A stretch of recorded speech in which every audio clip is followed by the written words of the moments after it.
and welcome to Media Monitor on the SABC News Channel, independent and impartial. This is where we take a look inside the world of media, analysing the trends, the issues and the reporting of some of the week's top stories. I'm Ndoro, and this is what's coming up on the show today. We'll be talking about the importance of responsible reporting when it comes to mental health and in particular suicide, interrogating the kind of language the media should be mindful of when reporting on this sensitive issue. We'll also be zooming into a book titled Hounded African Journalists in Exile. 16 African journalists share their accounts of how their unrelenting conviction to tell the truth forced them to flee their homelands into exile. And in our News and History feature this week, we take you back to this time a year ago when the first COVID-19 case was confirmed in South Africa. So that's the show, but remember you can also engage with us on social media using the Twitter handle #SABC Media Monitor, and also share your views with us via WhatsApp, and that number is 065 862 4548. That number again, 065 862 4548. Before we get into our highlighted stories on the program, let's first take a look at what's on the front pages of the Sunday newspapers today. And we start with the Sunday Times, and the headline is ACE's Lifeline for Busi, and this refers to their report that the ANC heavyweight Ace Magashule, the Secretary General of the ANC, wants the party's members of parliament to reject the Democratic Alliance's motion against the public protector to have her removed from office. The Sunday Times says that the paper was told by Magashule that principled members of the ANC would not vote to impeach Advocate Busisiwe Mkhwebane. The City Press front page story talks about the animosity between South Africa's top two anti-crime leaders in what's being described as something that runs deep and has even descended into a dispute about whether Police Minister Cele should still be called General. The paper says that the embattled National Police Commissioner General Kehla Sitole looks increasingly likely to lose his position, with allegations that the police minister wants him axed. The Sunday Independent is running with a story about what they describe as an SANDF cover-up. The paper says that a task team will investigate how the army procured COVID-19 drug interferon for 260 million rand. Also look into defense intelligence matters. However, doubts have been cast over the three-man task team, with a senior official, according to the paper, telling them that this is nothing more than a cover-up. The Sunday Tribune is reporting that lawyers are opposed to pro bono work. Apparently, lawyers have warned that the Legal Practice Council, the LPC's plans to transform their profession with the draft legal sector code, which is presently being set up for discussion, contains clauses that they say could potentially cripple legal practices. The biggest concern being the number of free hours lawyers must work annually to be in good standing with the LPC. The free hours are to be increased from 24 hours a year to 200 hours free. The Weekend Argus on Sunday has a tragic story as its lead. A 7-year-old boy was killed and her 10-year-old sister is fighting for her life in hospital after they were shot when armed men opened fire near their home in Philippi in the Western Cape. The little girl is in hospital after she was shot in the back and her brother died at the scene. The shooting apparently happened shortly after 8 p.m. after the two were left at home alone by their parents. The Sunday World is leading with the story of labour unions threatening action as SABC managers have been retrenched.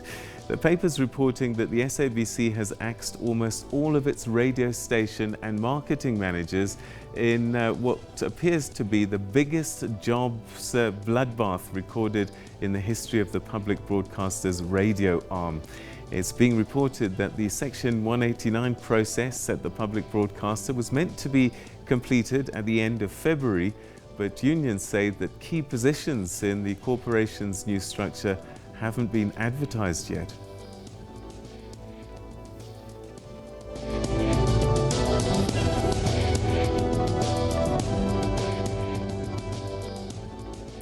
The South African Depression and Anxiety Group, SADAG, has reached out to journalists to be mindful of the language used when reporting on suicide. People in general have over the years used and accepted certain terms regarding mental health, terms that have become common usage despite their inappropriateness. Journalists too have sometimes picked up on the same language in the reporting, underestimating the contribution that these words may have on the stigma of mental health and in particular suicide. I spoke to Cassie Chambers, SADAG's operations director, and I began by asking her what she's been seeing when it comes to reporting on mental health and suicide. You know, traditionally, we're very used to seeing mental health being reported in a certain way. And the kind of language we use has a huge impact on how society sees mental health, how we're able to destigmatize it, but also on the sensitive topic of suicide. You know, it can be very triggering, and especially to someone who perhaps has thoughts of suicide or a family or loved one who's lost someone to suicide. It's really important that now, as we talking more about mental health and creating awareness, that we're very mindful of how we talk about it, because it has an impact on encouraging people to seek help. And for SADAG, it's really important that we work with press and media and journalists so that we can help change the narrative of how mental health is perceived in our communities. Let's talk then about some of the words that we use, and I would even say that we're probably not even aware of their uses, but they certainly do have meaning. So let's talk a little about some of the words and terms that come to mind for you.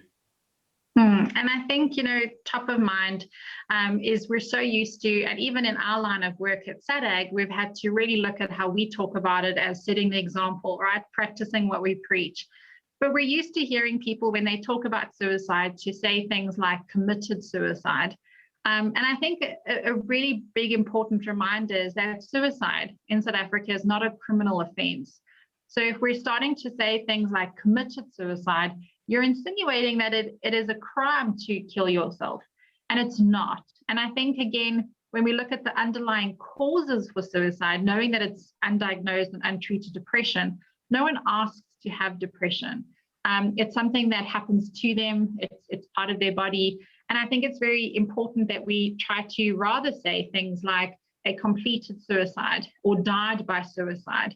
And I think that's the best term to use, or lost their life to suicide.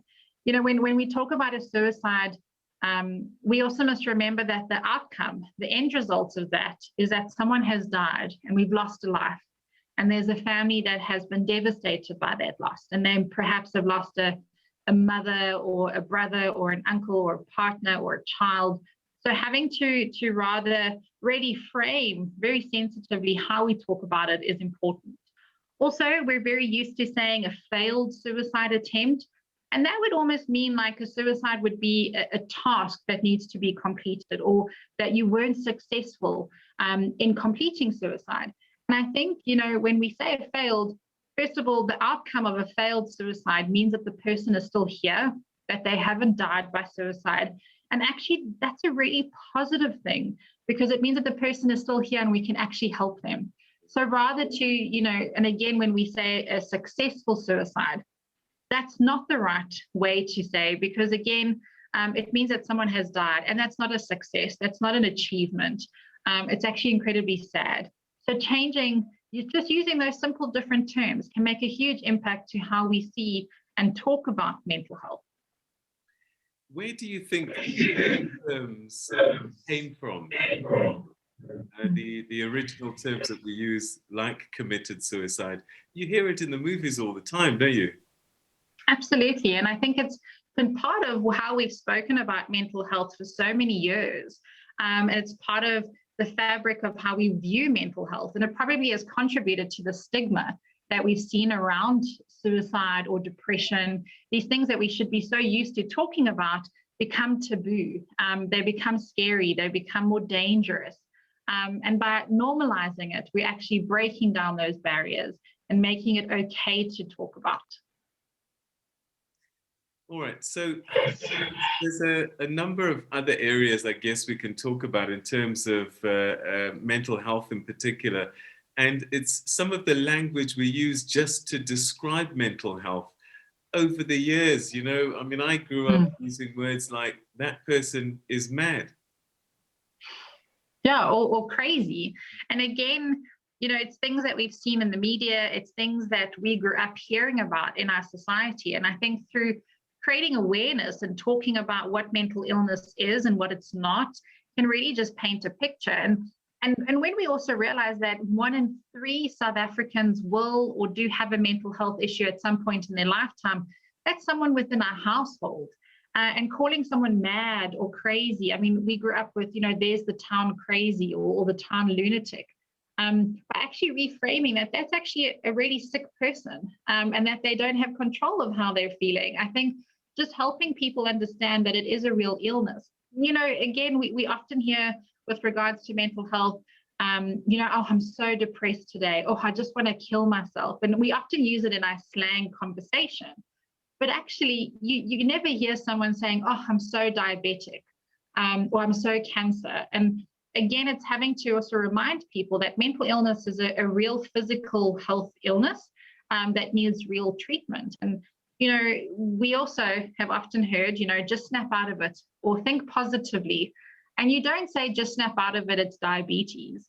But we say that about depression. And that's why letting people know what depression is and what it's not can really help change how people talk about it or understand it, and realize that these are people that could be in their home. It could be someone that they sit across the table with at work, or that they're standing in the queue. It's not the perception that's perceived in movies of the crazy person in a straitjacket or the dangerous person. Actually, there's so much research and evidence that people with a mental illness are actually victims of violence or abuse more than they perpetrate it. So they're actually a vulnerable group of our population.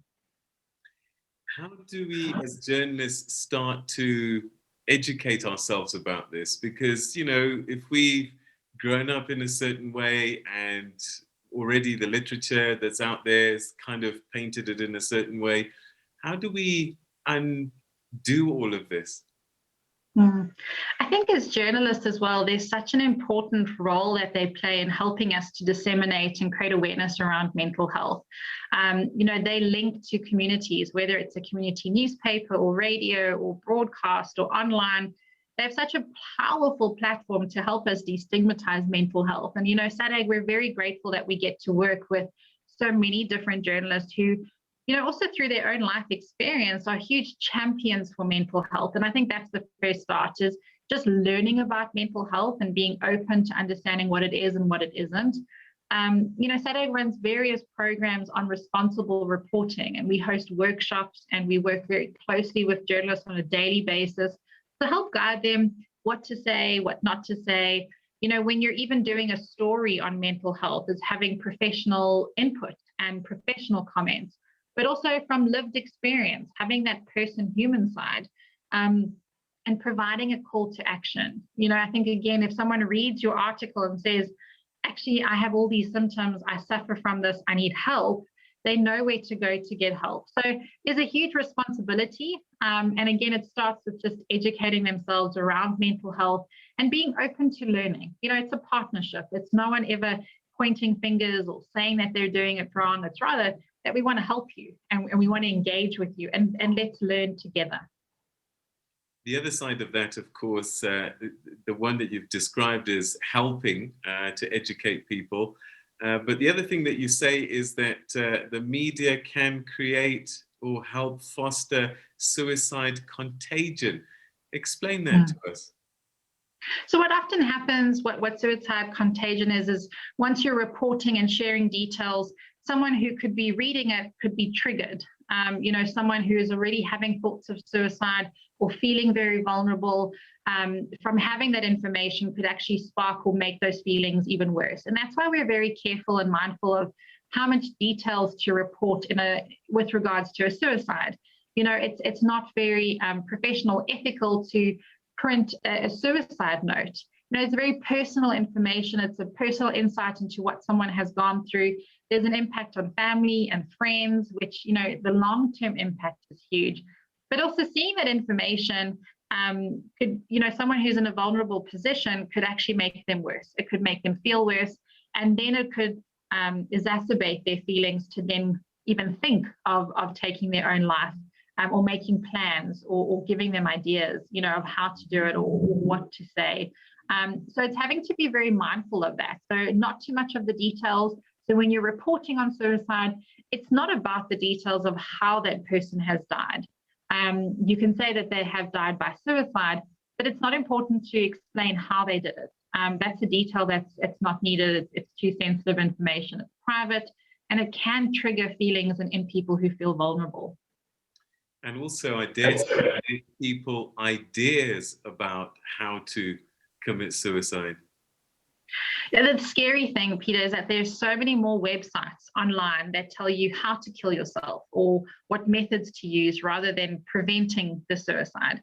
And there's often the myth that if you talk about suicide, you're going to make someone kill themselves, or you're going to plant the seed for them to kill themselves. And that's not true. There's so much research to say that by not talking about suicide, it could actually lead someone who has thoughts of suicide to actually act on them, and it could actually lead to suicide. So by not talking about it and not normalizing the conversations, it could actually lead to suicide. It's just about being careful of how much information we share and being mindful of what it could do to the person reading it.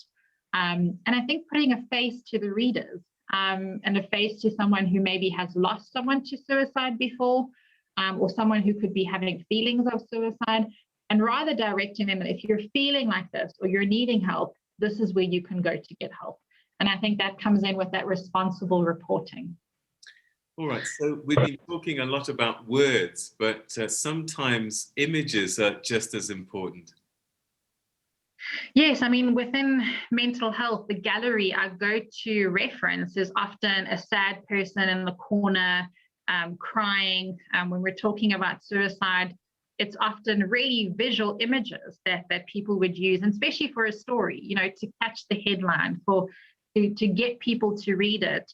And I think it's about having to move away from that. It doesn't have to be guns and nooses, but it could be real people's faces, because any one of us could be impacted by mental health.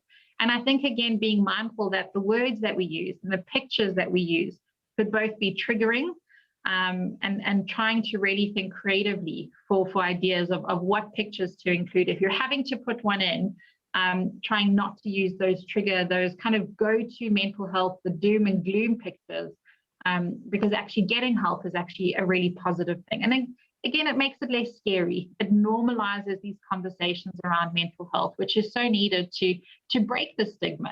From all the press and the way that we're seeing mental health being reported, it could prevent people from coming out and seeking help. And that's inevitably what we're wanting to do. All right. So in conclusion, if there are journalists who are unsure, uncertain, can they contact you for advice? Absolutely, and please do.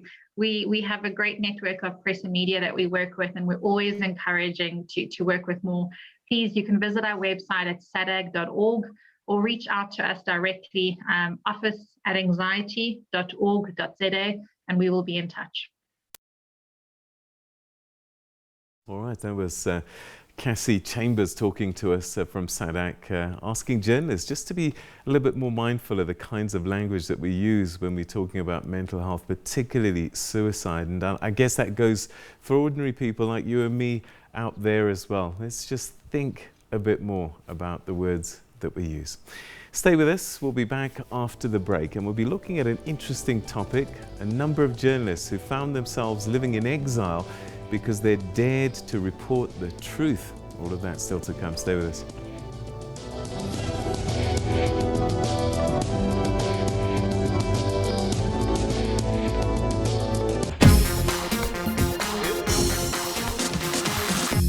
Health Talk is your go-to information hub for all things relating to your health. The show covers South African and international health stories ranging from personal health to policy and analysis. Viewers can also interact with our studio experts via phone-ins, Facebook, Twitter and voice notes. Be sure to tune into Health Talk Saturdays between 9 and 10 a.m. On Network, we tell you all about how tech is changing everything. Police officers in the UK are using new virtual reality platform to help train them in the use of taser stun guns. We also need to start thinking about jobs of the future. Understanding of technology is going to be critical for the future, not only in the tech industry, but in pretty much every industry. It's going to be essential to understand some part technology. Join me, Siphumelele Zondi, as I discuss changes that come with new tech on Network every Sunday at 8:30 p.m.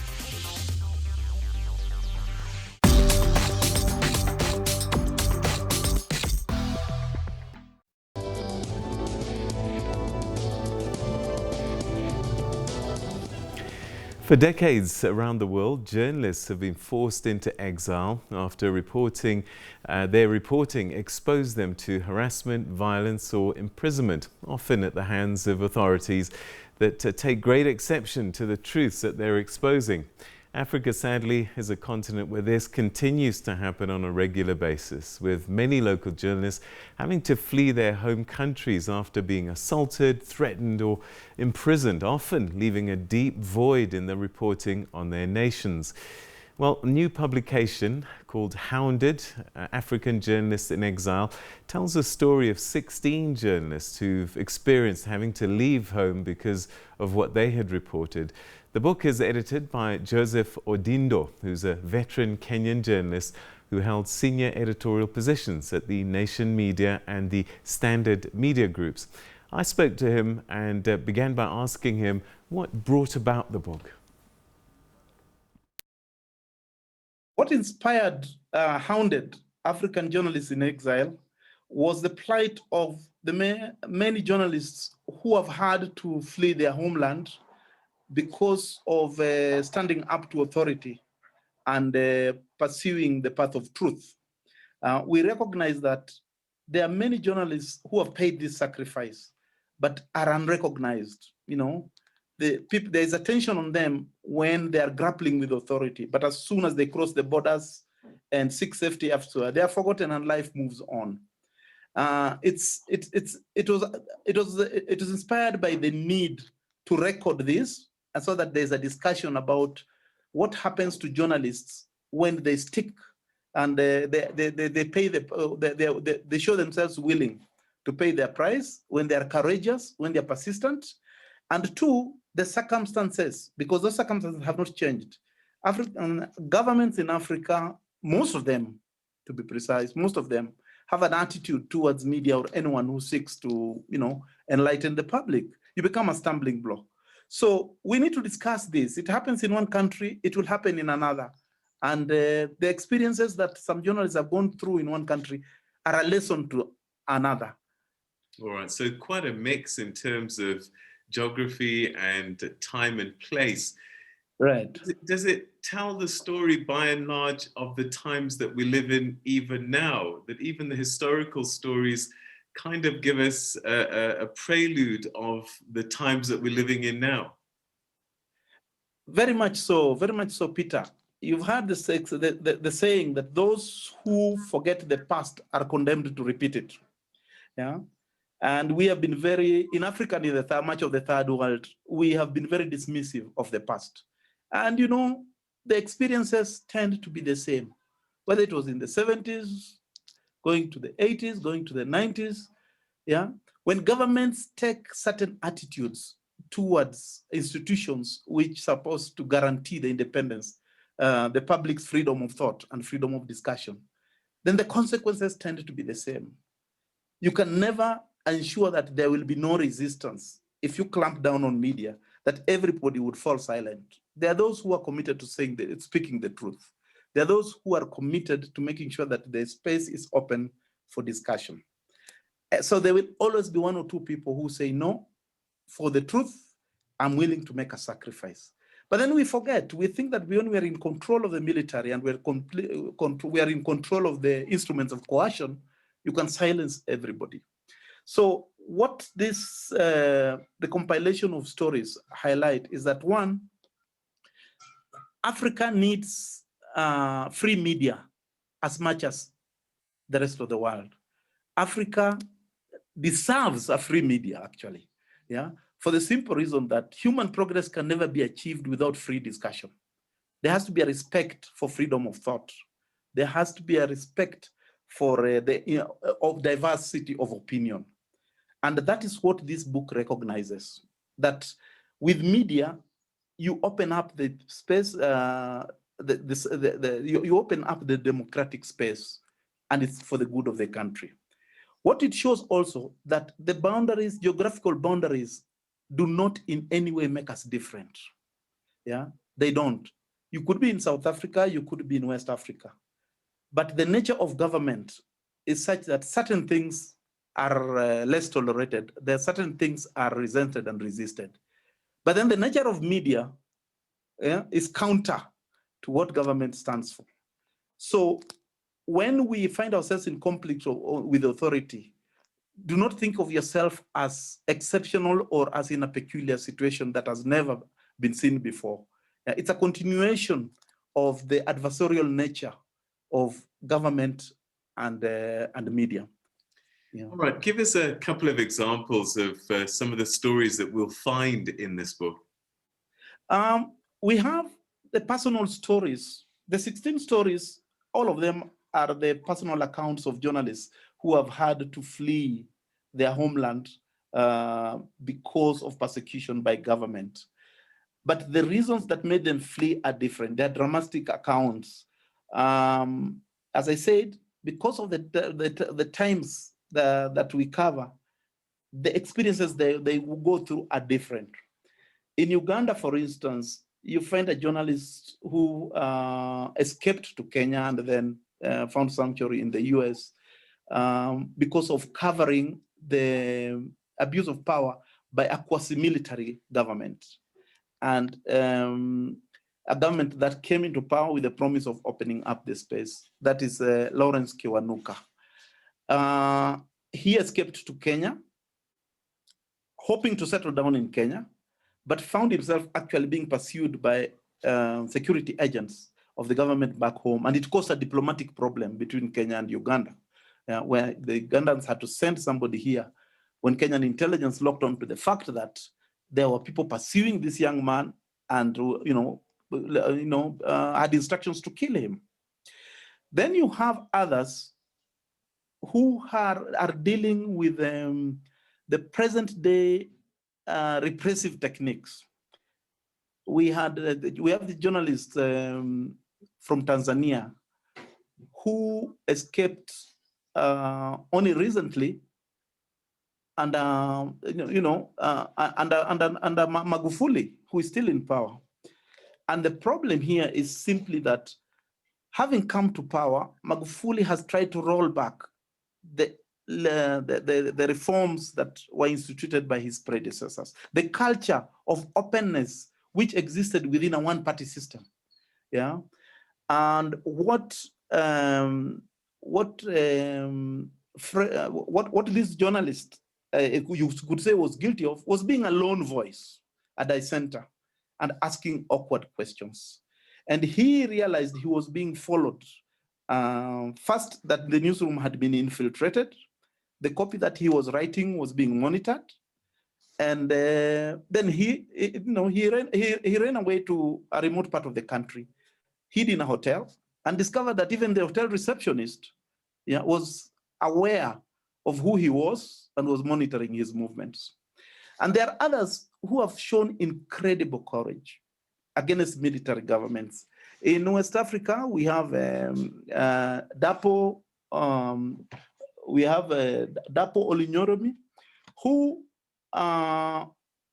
was part of a movement to resist the military governments of Nigeria, Sani Abacha's military movement. And we know all the horrors that Sani Abacha committed, executed, he executed individuals and basically was determined to continue the military repression, which started with Babangida and their predecessors.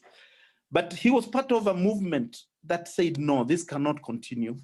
And they championed, they set up newspapers, they set up radio stations, which offered a voice of dissent. Yeah, they captured the atrocities that were being committed, and they encouraged politicians who wanted to gang together and form a political resistance movement. So there's a wide diversity. We also have people from Eritrea. Now, the thing about Eritrea is that very little is known about what goes on in that country, partly because of language and partly because of the kind of structure that Afewerki has built. But there are individuals very brave who fled. We have Fatih Osman, who fled to France, and is part of a group of Eritreans who live in France and work in France, who have set up a radio station which is giving voice to what is going on in their country, which is exposing what is going on in their country. So there are dramatic accounts of their encounter with authorities, very brave, ingenious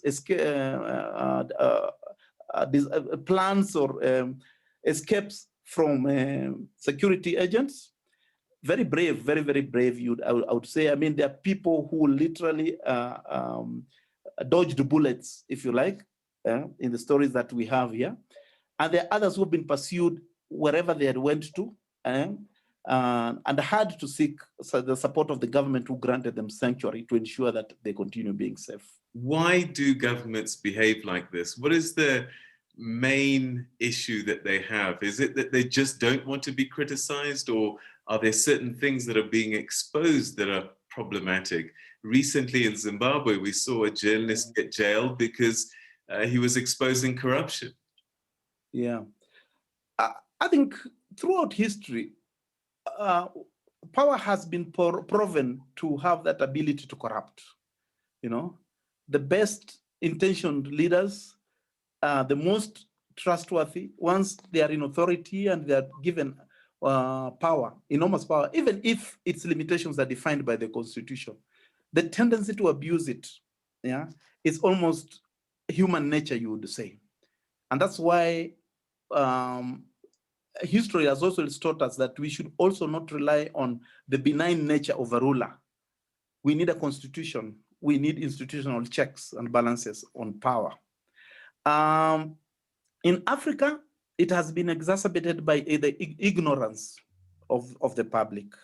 Yeah, the fact that people do not link their voting power with the defense of their rights and the service that they get from those who we put in authority. People do not link the two. We quite happily, return to power someone who has persecuted us because they speak the same language or they are from your part of the country.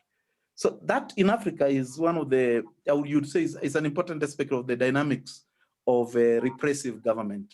The other one, of course, is the defense of having abused power, then being afraid of reprisal. Yeah, once you are in power, I mean, look at Uganda, for instance, right now, a president who came to power denouncing his predecessors who had stayed long in power and citing that as the reason for conflict in Africa, himself then removing the term limits once he was in authority. So you ask yourself why, and you can see that certain things maybe that he did when he was in power force him to set up a structure which can protect him. That is, one, he stays longer in power, and two, make it impossible for anyone else to challenge or expose what he believes that must remain hidden. So it's about not wanting a light not wanting light turned on secrets which you think would condemn you or even lead to your being put on trial. It's about having abused powers, wanting to be safe. And it's also about, unfortunately, not wanting the public to be empowered to exercise their rights as the governed. That was veteran journalist Joseph Odindo speaking to us about the plight of many journalists across the continent who find themselves fleeing their countries just because of the work that they do that finds very little tolerance sometimes with the authorities in their countries. Right, it's time now to find out what's happening in about 25 minutes' time. The programme agenda will be on your screens, and to tell us a little bit more about what we can expect, we are joined now by Blaine Herman. Blaine, top of the morning to you. What do you have on the agenda today? Good morning to you, sir. Thank you very much indeed. Good morning, everybody.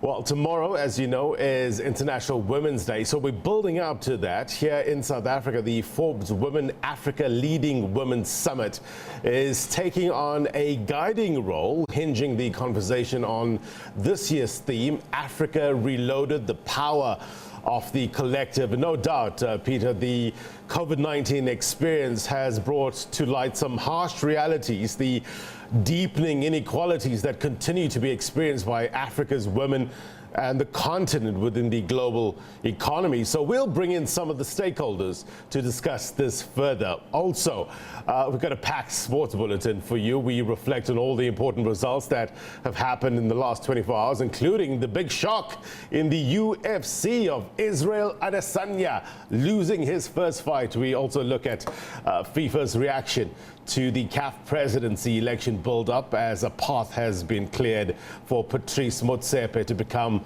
president of CAF, with his major opponents pulling out. So all those stories and much, much more coming up between 10 and 2.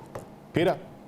Blaine, thanks very, very much indeed. Yeah, very exciting news there that CAF presidency may come to South Africa via Patrice Motsepe. It's believed that the main contenders withdrew their candidature, and it may have even been with the urging of the president of FIFA at this time. So that's pretty exciting, isn't it, Blaine? Exciting indeed, Peter. Exciting indeed. We'll have a follow-up on that. What does that mean for Africa? What does that mean for South Africa in general? So all that and more coming up. Thank you very much indeed. All right, so we're going to take a quick break, and when we come back, we'll have much more for you. It's also looking at some of the issues that journalists have been facing across the continent constantly, and also some sad news for journalists in the country this past week that we received.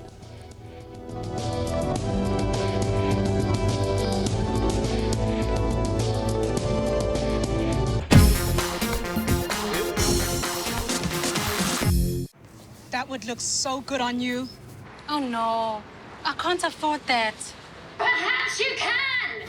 Because if Outsurance can't save you money on your car insurance, ask for 500 Rand. Being claim-free and with the same insurer for 3 years, tell them you want 1,500 Rand. You're right. It's perfect. SMS CAR to 44211 or call 08600 60,000. Savings or cash, you always get something out. On Stories Untold, we travel far and wide to bring you stories packed with hope and inspiration. I don't need to rely on government, I don't need to rely on anything, but if I can speak life into my situation and do not doubt what I say, but believe that what I say will happen, I will have whatever I say. Stories of compassion. And when I realized that there are people that go through 10 times worse things than me, I realized that I have a family, I have everything I need to be the person that I need to be.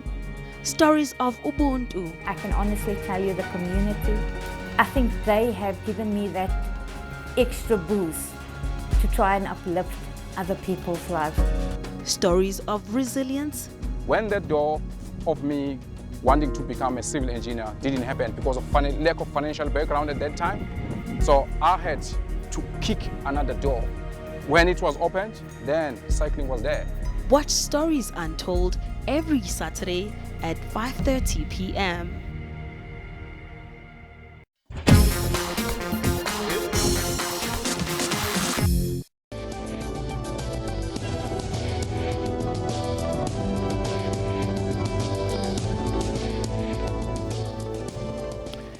On the 1st of March, Jamal Farah Adan, who freelanced for Radio d'Alger and Radio Galkayo and Radio Garowe, three of the most important radio stations in the center of Somalia, was gunned at around 6:45 p.m.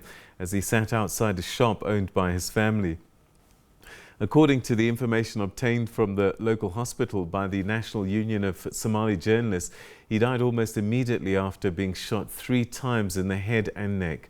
The 2 gunmen fled the scene, and at the time of writing, no arrests had been made.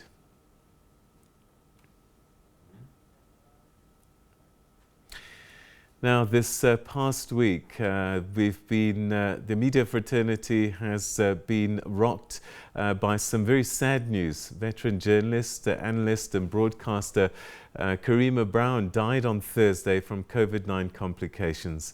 The television host and political commentator had been hospitalized for several weeks. Brown was a youth activist in a time with the Cape Youth Congress in the 1980s, and also as a student at the University of the Western Cape. But she also was a part of the leadership of the South African Students' Congress. Over the years, she's become a seasoned and fearless journalist. She's worked for a number of media platforms, including the SABC as a producer, Talk Radio 702, Business Day, and The New Age. And she was also group executive editor for independent media at the time of her death. She was also the current affairs program, the anchor for the current affairs program, The Fix on the NCA. Tributes have been paid to Brown from journalists, politicians, and citizens across the country. May her soul rest in peace. It's time now for us to go into our news archives, and today we take you back to the 5th of March 2020, and that was on Friday, when South Africa recorded its first case of COVID-19 a year ago. The case was a 38-year-old male from KwaZulu-Natal who travelled to Italy with his wife on holiday and 8 other people, and he arrived back in South Africa on the 1st of March, and this is how the SABC covered the story that day. Earlier today, the National Institute of Communicable Diseases confirmed South Africa's first coronavirus case. Health Minister Dr. Zweli Mkhize said a 38-year-old man had been diagnosed with COVID-19. The man and his wife had travelled to Italy. They were part of a group of 10 travellers who arrived back in South Africa on the 1st of March. We have already confirmed the first case that has tested positive for the coronavirus or COVID-19 in South Africa, in KwaZulu-Natal. I was informed this morning, I've already briefed the President. This is a person who had traveled to Italy, and they were a group of 10, and so they returned a few days ago. But the patient had consulted a general practitioner who was, because of the level of collaboration, was aware of the protocol that we have to take. Patient had presented with fever, headaches, malaise, and sore throat, not much of a cough. And in the process, they took the specimen, and then they got the laboratory informed. And this has been tested positive. But in the meantime, the patient was asked to stay on a voluntary home quarantine. And that now we've got a whole team of our emergency operations center has gone to identify all the contacts, interviewing the patient and the doctor. A tracer team has landed in KwaZulu-Natal. Let's go now to KwaZulu-Natal, where SABC News reporter Simphiwe Makanya is in the provincial capital of Pietermaritzburg for some reactions on the corona case out there. Simphiwe, let's start with what the reaction has been to the revelation. Good evening, Tsepiso, and good evening to Aldrin as well as our viewers at home. Well, certainly, Tsepiso, we have been speaking to a number of residents from the Pietermaritzburg capital. Many of them, Tsepiso, are expressing concern, saying that with this confirmation now, they are very much concerned with the outbreak because the Department of Health in KwaZulu-Natal is facing quite a number of challenges in its public hospitals, and 4 hospitals in the province have been identified to actually provide that assistance should there be any reports reported case of corona in the province. We are now at that stage where we can confirm that a 38-year-old male has been tested positive for the coronavirus outbreak. But with me, Tepiso, I've got a few gentlemen here who are going to speak to us. Sir, thank you very much for your time. Perhaps just to get your reaction now that we know for sure that someone in South Africa, in KwaZulu-Natal, has got this virus. I'm really concerned about this thing because if one person has been already confirmed to have the virus, we don't know yet how many other people have been infected already. But I'm hoping that the Department of Health is going to do something to find out how many people are already infected so that the whole country is not infected by this.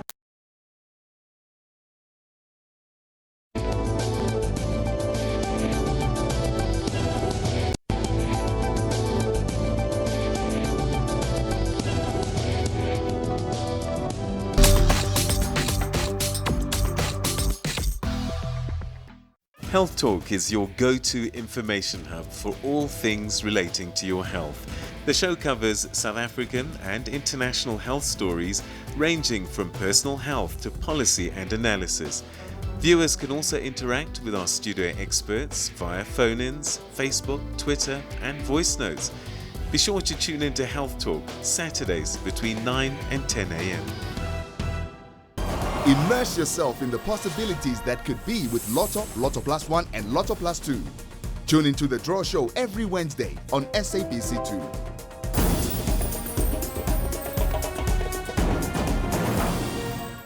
2. On Network, we tell you all about how tech is changing everything. Police officers in the UK are using new virtual reality platform to help train them in the use of taser stun guns.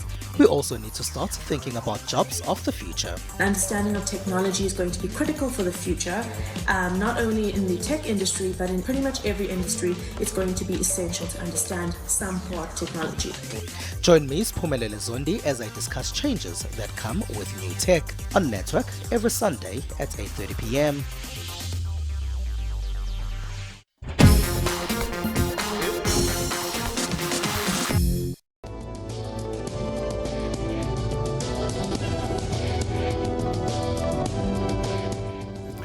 Welcome back. You're still watching Media Monitor. We take a look now at what's on the front pages of our Sunday morning newspapers here in South Africa. And joining us to tell us all about that is Melo Magolejo, who's our guest editor for today. Melo, thanks very much indeed for joining us. Lots of news, different stories on the front pages of the papers today. Which ones have grabbed your attention? Good morning, Peter, and good morning to your viewers.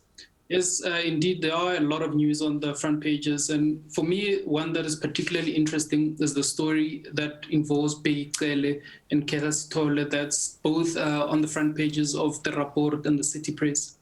I suppose just to start off from a media coverage perspective, it's always very interesting to see how the newspaper editors target certain stories and certain headlines for the particular, I suppose, constituencies and target market that buy their newspapers. So if you look on the Rapport, it's talking about sort of like missing evidence that's been lost because of a system that's been taken down. If you look on the City Press side, in terms of the policing, it's framed the story as a clash between Tole and Exile, and where Exile wants to push Tole out of his job. So both stories, at the heart of it, they speak about this notion of a state capacity and this narrative that the country is apparently on the mend and is able to sort of deliver services to people. And both of these stories rubbish that claim to the extent that if you look at the Rapport story, it's talking about a dispute between a company that's sort of like manufacturing, that's programming, producing a software system that allows forensic analysts to manage all the evidence that's been collected from scenes. And also it allows the police service to be able to keep track of all of the firearms that the police service use. On the other side, it speaks to, on the City Press side, it speaks to a story between a dysfunction between the management of the police service at the highest level, that between the conflict between Exile and his police commissioner. And part of the claims there is that the police commissioner feels that the minister is undermining him. I think both of these stories cover issues of state capacity and state capability to be able to deliver services with a particular slant to the particular target audience. For example, Rapport, the corruption angle usually works very well there. And I suppose maybe on the City Press side, we could make the argument that the tiff between Beyicele and his minister. But that said, also, if you look on the City Press front page also, they do have that story that's been covered in the report as a little insert there at the bottom. And this obviously speaks to the relationship between the two papers as being sister papers. It is it's fascinating. Just before you move on, I'm fascinated by that the difference that these papers take. And I suppose when both papers are in the same stable, these decision processes can be easier to make when they say this is our audience and so on and so forth. But it is interesting that there is different slants about the same entities.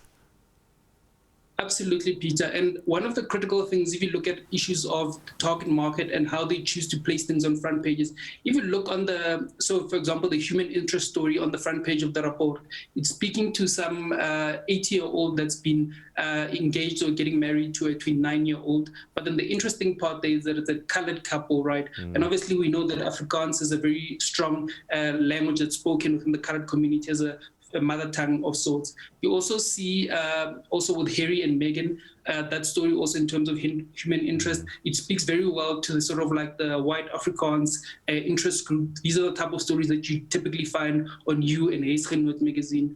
But if you now go to the City Press in terms of the human interest story, you have Nomzamo Mbatha there, and this whole coming to America type story that's been featured there. Obviously, that human interest story is being targeted to a particular target market also that resonates with Nomzamo Mbatha's career and involvement, I suppose, in the US production.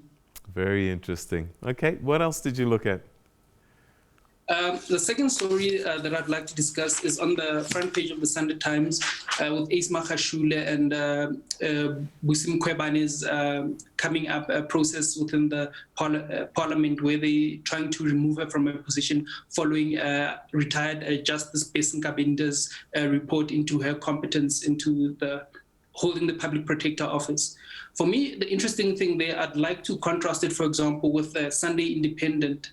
On the Sunday Independent, typically what we've seen is that you'd have sort of like a toe-to-toe type narrative where there'd be a counter-narrative being presented to the Sunday Independent, especially around the internal frictions and internal politics of the ANC. So for me, looking at the Sunday Times, seeing that, because the Sunday Times also tends to slant its stories to a particular audience. So looking at this Ace Magashule's lifeline for Busi, I would have expected something from the Sunday Independent that counters that narrative and that presents it in a different way. But then obviously something very fundamental has happened at at the Independent Media Group, which I suppose could account for why Sunday Independent really is not featuring, because it's got its own stories about the SANDF and ESCOM and so on. It's not really these sexy type of ANC type of stories. And the interesting development there is that you have like Pete Rampedi. Pete Rampedi was one of the top reporters at the Sunday Independent that used to push and drive these type of stories because he's got a wide network and connections within the political world.